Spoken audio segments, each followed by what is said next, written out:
sentimento de culpa é um problema universal, uma companhia indesejada que surge nos momentos mais variados, seja por uma falha moral, por uma oportunidade que foi perdida ou pela sensação de ter decepcionado alguém. Às vezes ele se manifesta até naquela insatisfação com o nosso próprio rendimento, quando temos a nítida sensação de que nós poderíamos ter feito mais. A psicologia e a filosofia nos ajudam a entender a culpa como um sofrimento que nasce da reavaliação das nossas ações passadas ou da percepção do abismo que há entre quem somos e quem poderíamos ter sido. Em outras palavras, ela é fruto do conflito entre o passado e um presente que parece insuficiente, um peso que lança sua sombra sobre o nosso futuro. A culpa é uma angústia existencial diante da nossa finitude e diante da constatação desagradável de que nós somos imperfeitos. Mas e se a culpa for mais do que um mero sentimento? E se ela for, na verdade, um sintoma de uma condição humana muito mais profunda? Meu nome é Jean, esse é o canal A Rocha, e bora trocar uma ideia sobre esse assunto.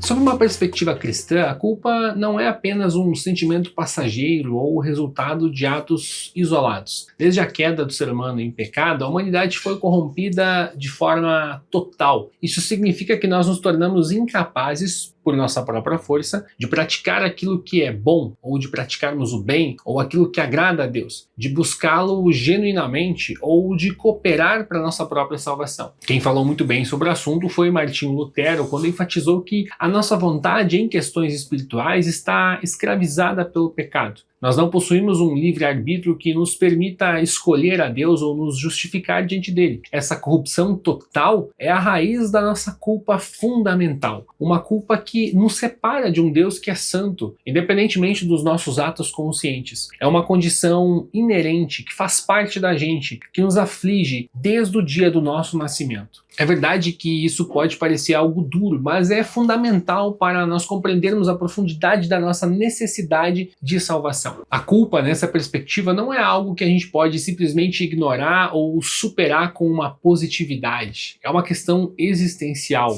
espiritual, que exige uma solução divina. Enquanto nós nos recusarmos a aceitar essa realidade, continuaremos nos justificando. A gente vai procurar em nossas próprias obras ou na nossa moralidade ou nos nossos esforços religiosos uma forma de nos livrarmos desse fardo. No entanto, essa busca é vã. Quanto mais tentamos conquistar a liberdade com a nossa própria força, mais nos afundamos na angústia, porque a lei de Deus, em sua perfeição, serve como um espelho que revela a nossa insuficiência. Quanto mais nós nos comparamos a esse padrão, mais percebemos o quanto somos carentes. Mas qual é a solução então? Como posso resolver o problema da culpa na minha vida? A própria lei de Deus que nos condena é que nos aponta o caminho. A lei de Deus nos mostra que, por mais que nós nos esforcemos, jamais alcançaremos o padrão divino. E é justamente nesse ponto de total desespero que surge a graça de Deus em Jesus. Somente quando a gente reconhece a nossa completa incapacidade é que nós estamos preparados para receber o perdão e a justiça que nos são oferecidos gratuitamente, por meio da fé. E essa perspectiva, que é difícil de ser vivida muitas vezes, modifica a forma com que a gente olha para a administração da culpa no nosso dia a dia. A resposta prática está em reconhecer que mesmo quando nós falhamos, o perdão de Deus em Jesus é constante e suficiente. Essa verdade não é uma licença para pecarmos, mas a mais poderosa motivação para vivermos uma vida de fé e amor, sabendo que a nossa identidade definitiva não está nas nossas falhas, mas na graça que nos foi dada em Jesus. Espero que essa mensagem tenha feito sentido para você.